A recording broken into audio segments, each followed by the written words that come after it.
Well, hi and welcome back to my YouTube channel on this Friday in Adelaide. Reasonably cool. We're not far off winter. It's May here, of course, as it is in the rest of the world, but in Australia we're approaching winter, whereas over in other parts of the world you're approaching the spring. And what better time in spring to be thinking about the birds and the bees, particularly if you're a bird photographer or a bird artist getting out amongst them. But if you're heading for the winter, like we are here in Adelaide, you can still do photography and art and all that sort of stuff, but what better to do than to sit down with a nice coffee table book of your favourite works, whether it's bird photography or bird art or anything else really. But today I thought I'd talk to you about one of my passions, which you will see on my blogs and on this YouTube channel, is anything to do with birds. I concentrate on Australian birds, but I'm also very interested in all the overseas birds, and I often get bird identification books from different places like Africa and England and whatever. And I love to study all the works of bird photographers in particular on places like Flickr. There's some amazing bird photography there. But what's your view on bird photography and bird art? What's really the greater skill? And there's no answer to this really. Bird photography or beautiful bird paintings, and I like both.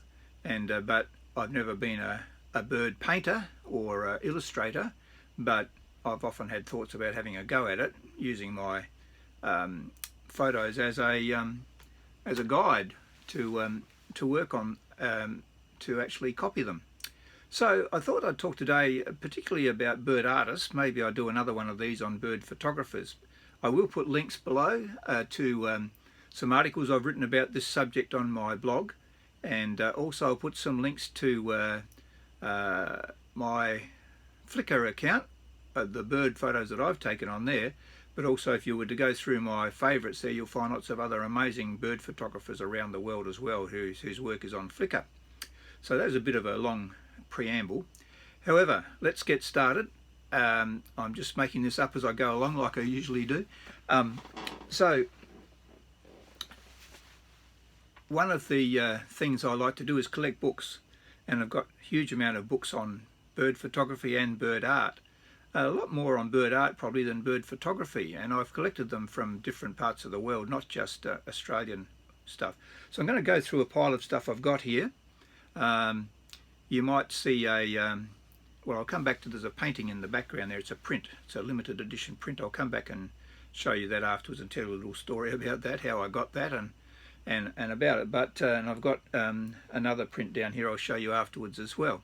So let's go through some of these books I've got here, and I'll just talk briefly about them. Well, before I do that though, this is a print from a local artist in South Australia. I'm not sure whether he's still operating. He had got a bit of reflection there. These are red-tailed black cockatoos. Roger Murcott has his birds of a feather gallery at Kapunda in South Australia. I'm not sure whether it's still open at the moment, but I've actually, and there'll be a link to an article I did about his little studio where he paints. And but he's an amazing unheralded bird artist just locally here in South Australia. I think he might be from England originally. I'm not sure. Anyway, that's red-tailed black cockatoos, which you don't get too many of them around here in South Australia. They're more a northern bird and an eastern states bird in Australia. Beautiful big birds. So that's just a quick introduction of that. Another book, I collect books. This one here is a very interesting guy, and he's a New Zealander originally. And his name is Harris Cheng. Harris Cheng, and he's an illustrator, and he's got some terrific things in here. He's more in a, not an actual photographic quality artist, but puts his own take on them. I'll just open up a couple of shots here. That's a toucan that he's done, and what's that one there? That's another one there. And this is a really nice coffee table type book. And the interesting thing, when I was doing some research on him, I found out I have a book on a motoring digest from the UK of all the birds of Europe and England, and he actually did the illustrations for that, and also another famous bird identification book too. He did a lot of the illustrations in one of those books. So Harris Cheng, look him up. He's a great artist. I'm not sure what he's doing these days. This book's a few years old now. Originally when it was sold, the price was $75. That's the original tag on it. I got it for $15 in a service club bookshop not all that long ago. So that's that one, Harris Cheng. This one here, The Art of Bird Illustration, and this is by Maureen Lambert, and she is actually a great granddaughter of John Gould, who was the famous English originally artist. Back again, just had to take a little bit of break after my coughing fit. A bit more lubricated now, got some water here, so hopefully I'll keep going. As I was saying, this is by Maureen Lambert, who's a great granddaughter of John Gould, the famous bird illustrator. But he wasn't actually, he was more a businessman than an actual illustrator. Most of the people who did his artwork in his famous books were people like his wife, Elizabeth Gould, and also Edward Lear, the famous whimsical poet, who also was an amazing bird artist as well. But this book here is The Art of Bird Illustration. And I guess before people got into photography, this is what they did down through the ages. I've got a few books like this on the history of bird art, but this is a very nice one. And she covers all sorts of things in here. And just a lot of text, a lot of historical research, a lot of original birds artistry and whatever, all that sort of stuff. That one there looks familiar, the white owl. That was by who was that? Eliza. This is from Eliza Albin's Natural History of Birds, and not sure who actually did it according to this. Anyway, I won't go on with that, but there's some amazing stuff in here, and I would highly recommend you get hold of some of these. I've got other ones as well. That's The Art of Bird Illustration. A prolific writer of books about birds in Australia is a lady called Penny Olsen, and she's got this one here, which is Feathers and Brush. This is an older one, but this is about Australian bird art, 3 centuries of Australian bird art, and that is a beautiful, once again, coffee table type book. All sorts of things in here. Let me just find something I can show you. One of my favourites, the little eastern spinebill there, and but it's lavishly illustrated with lots of interesting things in it. Here's the magpie, Australian magpie. We have 2 versions of the Australian magpie. One is a white-backed and one's a black-backed. And the white-backed one we have in South Australia, the one with the black back, which is that one there, is in the eastern states. And you've got our black swans and some parrots and a bee-eater over there. The top right-hand corner there is a Australian bee-eater. We only have 1 species of bee-eater in Australia. In places like Ghana, where there's lots of insects, mosquitoes, they've got about 7 varieties, or maybe even more in Africa, of bee-eaters. Beautiful coloured birds they are. So another one that Penny Olsen did too, and David Attenborough used to say that this man here, William T. Cooper, or Bill Cooper, was the doyen of Australian bird artists, and when I first came across his work, he was still alive, but he died a few years ago now. And William T. Cooper, Bill Cooper, and this has got a foreword in it by David Attenborough, and he was a very meticulous artist, and not only of birds but other things as well. I mean, there's some, what those animals are there, I'm not sure what they are. What are they? They could be red pandas. They are, of course they are. But one of his most famous books was the one on Australian parrots. Some wedge-tailed eagles, turtle underwater. There's a link. I'll put a link on to my blog where a girl, local lady in Australia called Sarah Scragg, has done some very good. She did some interviews with Bill Cooper, and also made some videos of them, and they're very good. I've got links to a couple of them on my blog, which I'll link underneath this afterwards. But he was very meticulous. He was a sort of, I mean, there's different types of bird artists and wildlife artists. Some of them do art not for the sake of art, but just for museum type identification. And if you're a museum illustrator, you're not always going to be doing, and someone can correct me if I'm wrong, but you're not always going to be doing something just to be artistic, but so that people can actually identify the actual bird. Well, Bill Cooper and also the other man I was talking about earlier before, Gary Murcott, they would take the trouble of getting bird specimens, which is what the Goulds did way back in the day, and they would actually study the feathers from stuffed birds and whatever to make sure they got things meticulous in their work. And but some people, of course, do their bird art from photographs. However, these artists like the Goulds and also Bill Cooper were very interested in not only portraying the bird accurately, but also the habitat and everything else around it.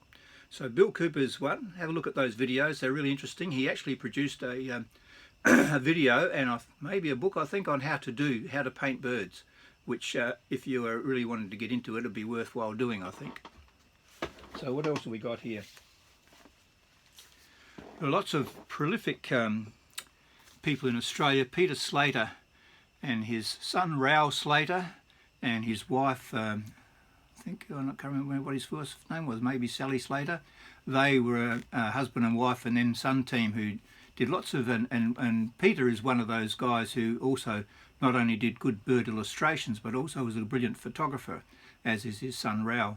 And this is a book though that Peter Slater put together some years back now, which is called The Masterpieces of Australian Bird Photography. Now this is going back in the 50s and 60s, so some of these people are probably dead by now, but he highlights some of them, and it's really, when you get a book like this, it's great looking them up and seeing if they've still got websites and all that sort of stuff. This one here, and this is, half the illustrations in here or photographs in here are in black and white, but this is a beautiful colour one by a man called A.G. Wells, and he was a pioneer in doing high-speed flash photography, and that's why in daylight time, and so that's why there's such great detail. That's our Australian bee-eater, and they live in they burrow in tunnels in the ground, and it's just coming out of its burrow, I think, or out of its tunnel, and he's captured that beautifully with his high-speed flash. So that's a great book, and Peter Slater's got some amazing books on birds, and he's illustrated bird guides, identification of Australian birds. So he's a specialist on Australian bird photography and bird art, really. This one here is an unusual one. I've been trying to sell this. I got this a while back, a bit reluctant to get rid of it, so I'm still hanging on to it.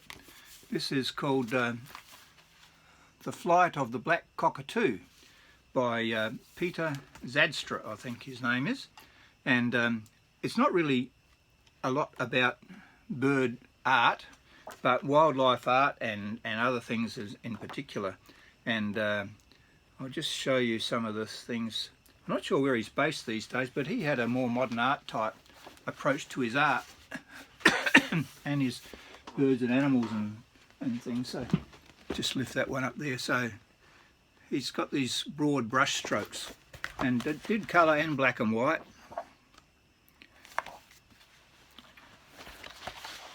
I mean, they're all identifiable as birds, but they're not the fine-tuned things we're used to with bird illustrators who are very meticulous, but they're certainly brilliant art. I mean, this is a beautiful big coffee table book, soft cover book. It's got some amazing work in here. He was very much into the hunting and shooting and all that sort of stuff in the southeast of South Australia, I think, when he produced most of this. So there's someone going out birding with a bird gun, and looks like the quarry he's looking for there. But that's another type of art that I enjoy, and I'm starting to run out of things to show you now. This one here, there are so many artists. This print here, I found this in an op shop or a second-hand shop, and the artist is someone called S. Graham. I don't know who it is, but this is a nice beautiful print of a Major Mitchell cockatoo, or Australia's pink cockatoo, which is arguably the most beautiful cockatoo we have in Australia. And that's quite a nice big print that I hang on my wall out here. And he's not well, he may be well known to someone, he's not well known to me, but I think it's a beautiful work of art anyway. And the trouble with all these things is I've got that many works of art. Where do you hang them all? I mean, for instance, up here, I just spotted this one here. I hadn't thought about this one before.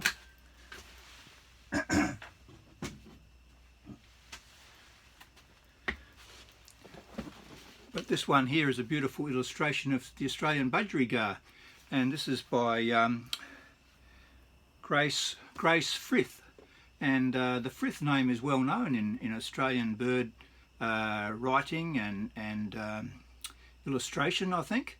And but it's a beautiful print. I bought this in a second-hand shop, and I don't remember what I paid for it. I might have paid $50 for it, I think. But it's just a beautiful print.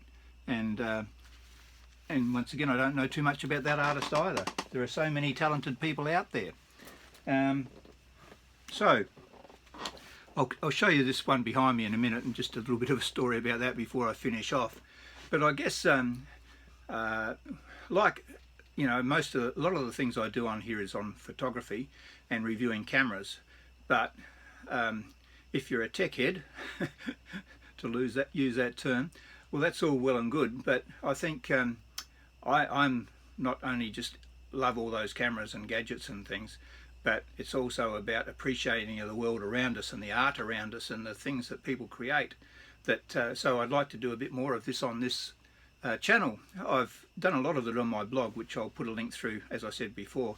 But anyway, I'm just going to finish off today. So my question is really, what's your bag? Is it bird photography or bird art or both? What do you think is the best medium? And there are all sorts of reasons why you might give answers to that. So this one here, whoops, I don't know whether you can see that there.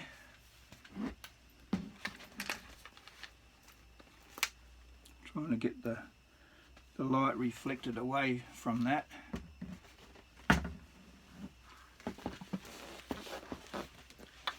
Try and get behind it. This is it's a tap. It's a big painting, this one. It's a limited edition print.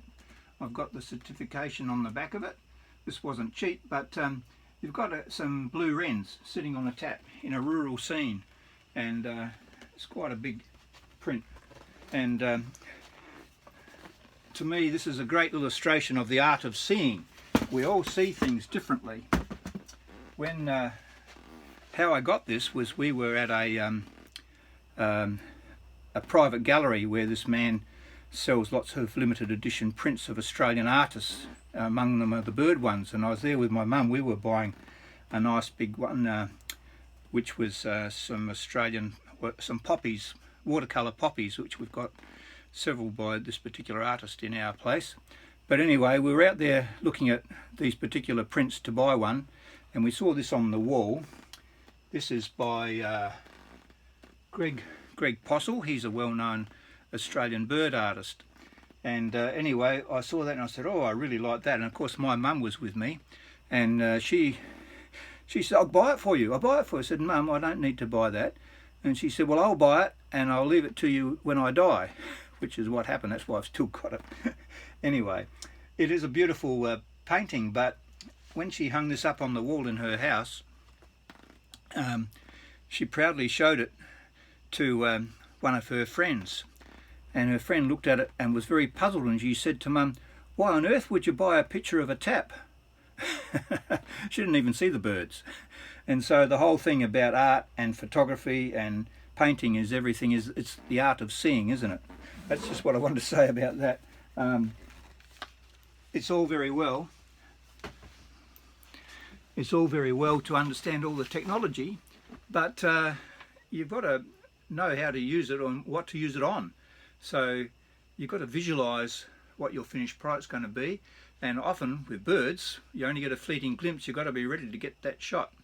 And but alternatively, if you want to be more patient and you're more skilled in many ways, you can sit down and from a photograph or from a real specimen, paint your bird pictures and see how you go. Anyway, I hope that's been a little bit stimulating for you today, and I'm going to sign off there. So please comment if you wish on any of this and what your thoughts are and who your favourite bird photographers are and bird artists. I'll feature some of the more overseas books that I have before too much longer. I've got some beautiful big heavy coffee table type books on North American birds and Canadian birds and things like that as well. So thanks for watching. Like if you like, subscribe if you wish, and I'll see you next time. Thanks for watching. See ya.